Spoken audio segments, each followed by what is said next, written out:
Halo, nama saya Dr. Ika Ayu, Master Biomed Anti-Aging Medicine, biasa dipanggil dengan Dr. Ika. Saya bekerja dan berpengalaman di bidang anti-aging dan estetik kurang lebih 13 tahun. Jadi awalnya saya mengambil kedokteran itu, kedokteran umum dulu, yaitu sekolahnya 4 tahun. 4 tahun itu di kampus.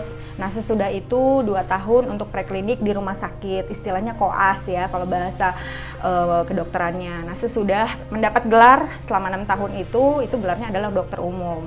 Nah, sesudah itu setelah 6 tahun saya lalu mengambil master anti-aging di Udayana, Bali, di Denpasar, Bali. Nah, di situ selama 2,5 tahun saya mengambil ilmu S2 anti-aging dan juga melakukan penelitian terhadap pasien-pasien tentang anti-aging. Nah, sehari-hari yang biasa dikonsultasikan adalah tidak cuma estetik atau kecantikan, tapi juga mengenai anti-aging.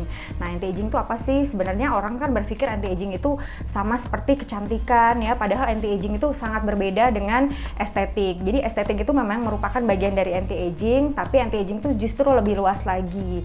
Nah, anti-aging itu mempelajari mengenai seluruh penyakit sebenarnya. Jadi gimana caranya orang yang sudah tua itu hidupnya bisa berkualitas tanpa harus dihabiskan ke rumah sakit, atau misalnya pasien yang sudah mengalami penyakit degeneratif seperti jantung, hipertensi, dan diabetes itu bisa kualitas hidupnya jauh lebih baik. Jadi memang sebenarnya anti-aging medicine itu cangkupannya sangat luas. Jadi tidak hanya memperbaiki kualitas hidupnya saja pasien-pasien yang sudah terkena penyakit degeneratif, tapi juga lebih ke preventif. Preventif itu adalah pencegahan.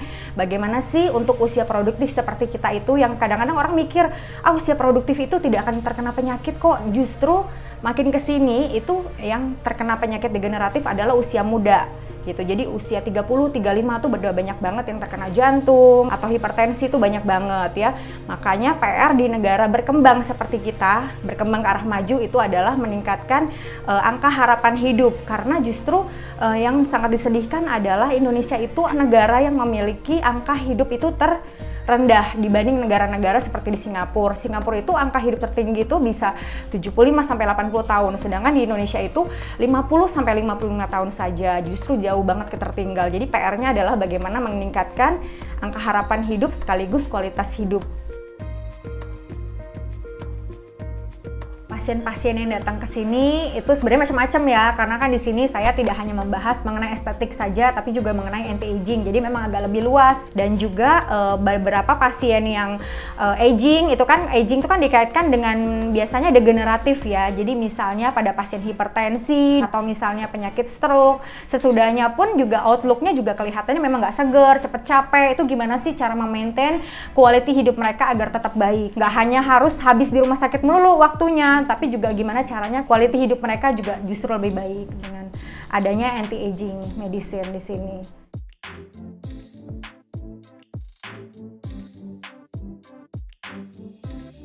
Oke, saya cek sebentar ya.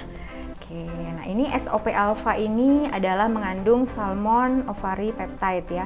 Jadi ini adalah suplemen yang mengandung makanan kaya akan gizi. Jadi seperti kita tahu, salmon ovary peptide itu adalah diekstrak dari membrannya telur ikan salmon. Bayangin ya, membrannya segitu rajinnya perusahaan Jepang ini mengekstrak membran. Bayangin, membrannya itu diekstrak untuk dijadikan makanan yang kaya akan gizi ya.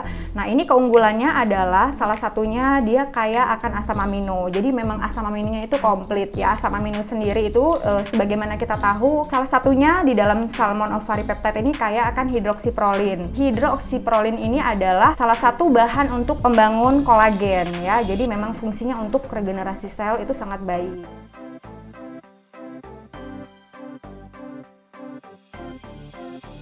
Ya, jurnal internasional, bahkan beberapa jurnal itu pun dari penelitian, jadi mereka sebelum membuat produk itu mereka juga melakukan penelitian.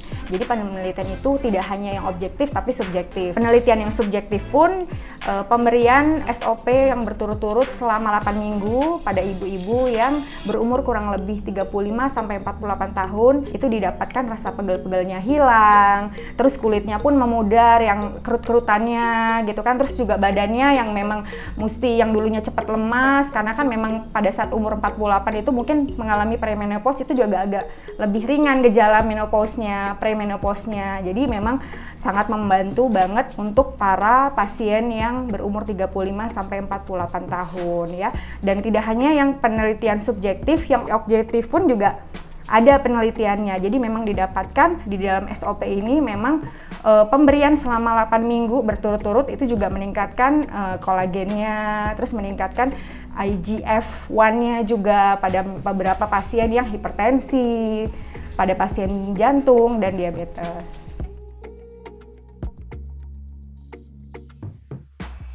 Penyakit degeneratif adalah penyakit yang dikarenakan memang proses degenerasi setiap tubuh itu kan kita akan mengalami, ujung-ujung kita akan tua. Aging itu pasti, tapi bagaimana caranya aging itu bisa untuk lebih berkualitas hidupnya. Jadi memang setiap orang, karena salah satunya adalah metabolisme tubuh yang makin lama, makin ibaratnya mesin ya, makin lama dipakai kan makin tua, makin aus ya. Mobil aja 5 tahun sekali kan mesti dicek, diganti. Nah seperti itu juga dengan fungsi tubuh kita, makin lama kan makin berkurang kualitasnya, metabolisme juga jauh lebih turun, hormon-hormon juga jauh lebih turun. Nah itu bisa menimbulkan proses-proses degenerasi tubuh, seperti misalnya jantung, atau kanker, atau misalnya stroke. Itu semua dikarenakan oleh proses degenerasi tubuh, karena memang berkurangnya fungsi tubuh secara normal.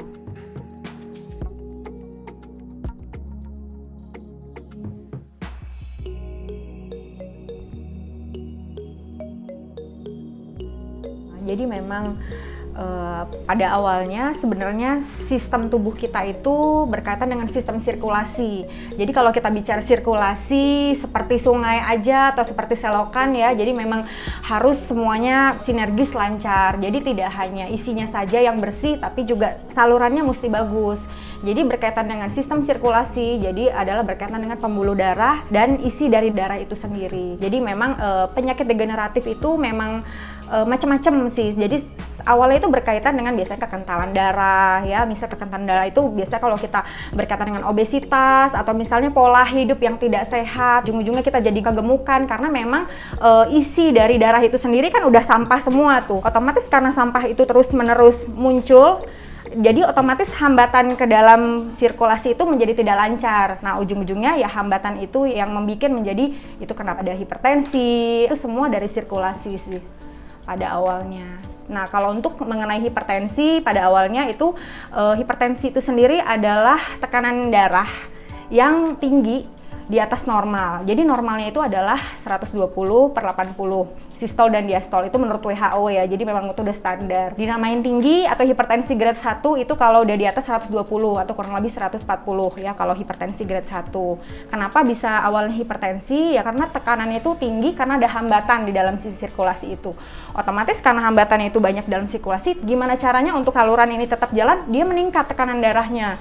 Nah itu biasanya sesuai umur karena pembuluh darahnya itu kaku. Atau misalnya seiring usia itu lama-lama kakunya itu karena dia menebal, lama-lama jadi kaku, otomatis kalau ada barang yang masuk atau misalnya sampah, plak-plaknya itu otomatis jadi ngeras. Jadi nggak bisa melepaskan diri si sampahnya itu, otomatis dia jadi lama-lama tinggi. Nah itu yang bisa bikin kenapa bisa jadi stroke kalau misalnya pembuluh darah ke otaknya itu pecah, yaitu karena ada sumbatan di pembuluh darah. Itu kenapa bisa menjadi pembuluh darah di dalam ginjal itu jebol, karena kan kalau ginjal itu sendiri fungsinya untuk menyaring sisa metabolisme, menyaring sisa racun-racun. Nah itu kan pembuluh darahnya kecil-kecil. Kalau terus dikasih beban terus-menerus, lama-lama dia jadi jebol. Nah itu kenapa bisa jadi orang jadi gagal ginjal, ujung-ujungnya butuh hemodialisa untuk mesin menggantikan fungsi ginjalnya. Nah itu seperti itu.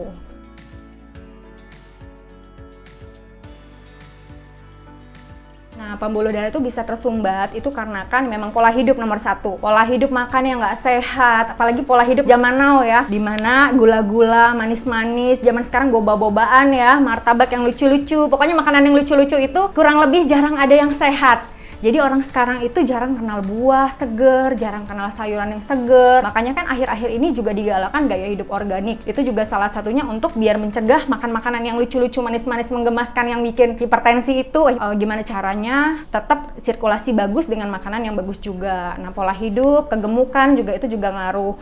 Merokok, terus misalnya begadang, stres lagi pandemi ya, tekanan hidup makin berat. Nah itu kenapa rentan banget terkena penyakit, apalagi sekarang COVID-19 COVID-19 ya. Nah, itu salah satu yang komorbid mempengaruhi banyaknya kematian juga salah satunya itu. Jadi, salmon ovary peptide ini dapat meningkatkan fleksibilitas pembuluh darah sehingga dapat mencegah penyakit hipertensi maupun stroke.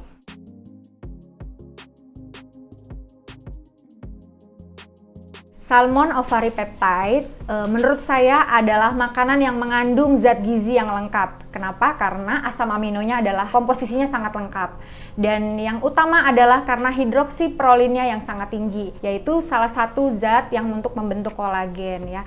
Nah, fungsinya pun SOP ini adalah bisa membantu untuk para penderita hipertensi, diabetes mellitus, pada penderita stroke juga, dan juga untuk para usia yang produktif juga boleh banget untuk membantu memaintain kesehatannya, karena kan memang tidak cukup hanya dari pola makan yang seimbang aja. Jadi memang cara untuk memaintain kesehatan yang tadi saya bilang tidak hanya dari pola makan yang sehat dan seimbang, tapi juga suplementasi tetap perlu ya, karena kan kita tidak hanya bisa mengandalkan dari pola makan. Kadang-kadang karena kesibukan di ibu kota ya, faktor yang hektik banget, jadi kadang-kadang kurang bisa mendapatkan makan makanan yang seimbang. Jadi memang tetap perlu suplementasi. Dan yang kedua, istirahat yang teratur. Pola makan, istirahat yang teratur. Jadi no begadang-begadang. Jadi yang dulunya misalnya bisa tidur di atas jam 12, atau memang sekarang kan lagi COVID-19 pandemi, semua orang jadi kaum rebahan, jadi mentang-mentang di rumah bisa tidur jam 2 pagi, jam 3 pagi. Nah, itu jangan seperti itu. Jadi tetap tidur di bawah, usahain jam 10 malam. Kalau kita tidur di atas jam 10, hormon-hormon itu berkurang juga jumlahnya kalau pada saat kita begadang.